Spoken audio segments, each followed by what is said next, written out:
नमस्कार, आप देख रहे हैं बिहार संवाददाता और मैं आपके साथ आशुतोष उपाध्याय। देखिए, जब भाजपा 2013 में सत्ता में जब आनी थी, 2013 में जब चुनावी रैलियां हो रही थी, उस दरमियान राम मंदिर का मुद्दा तो पहले भाजपा का था ही। सबसे पहले राम मंदिर पूरा हुआ, 370 पूरा हुआ, लेकिन अब यूनिफॉर्म सिविल कोड यानी कि समान नागरिकता संहिता का जो कानून है वो कब तक पूरा होगा? क्या भाजपा इसको फिर 25 में लेके 24 के चुनाव के बाद लेके जाने वाली है, या फिर इससे पहले ही 1 सालों के भीतर कुछ बड़ा होने वाला है? इस पर बातचीत करने के लिए हमारे साथ भाजपा के प्रदेश प्रवक्ता बिहार के प्रेम रंजन पटेल जी उपस्थित हैं। क्या कहिएगा? देखिए, समान नागरिक संहिता जो एक समान देश के नागरिकों के लिए कानून होना चाहिए, इस बात के लिए लंबे समय से बातें हो रही है, बहस भी चल रहा है। और ये कोई बहस का विषय जो है से किसी की उपज नहीं है।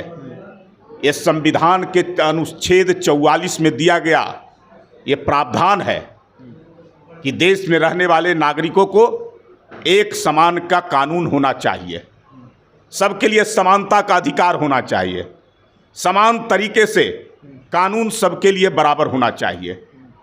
तो उस काम को बाखूबी जो है से होना चाहिए। इसके लिए विधि आयोग ने अपना काम प्रारंभ किया है। आम जनता से उस पर विचार लेना, उनकी राय लेना, और उसके बाद विधि आयोग का जो भी रिपोर्ट आएगी उसको सरकार जो है से उस पर बात करेगी।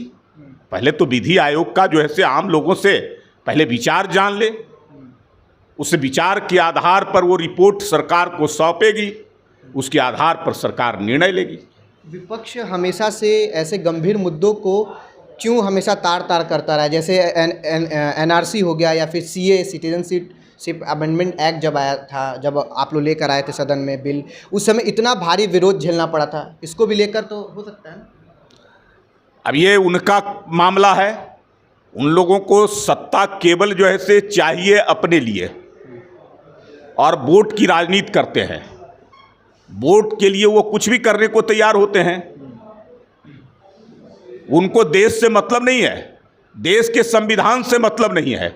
संविधान की धज्जियां उड़ाना और देश को कमजोर करना, यही तो उनकी नीति रही है। ये तो उनकी नीति रही है। एक समान नागरिकों को अधिकार देना, कानून जो है से मानना, ये तो संविधान में प्रदत्त शक्ति है। मैंने कहा कि अनुच्छेद 44 में ये प्रावधान किया गया है, और उसके आधार पर जो है से सरकार कभी भी इस बात के लिए निर्णय ले सकती है। तो फिर जो है से जब संविधान के अंदर प्रदत्त शक्तियां हैं, उन शक्तियों का उपयोग क्यों नहीं? इसलिए जो है से आज विधि आयोग उस पर जो है से आम नागरिकों से राय ले रही है, और उसके आधार पर तय करेगी विधि आयोग।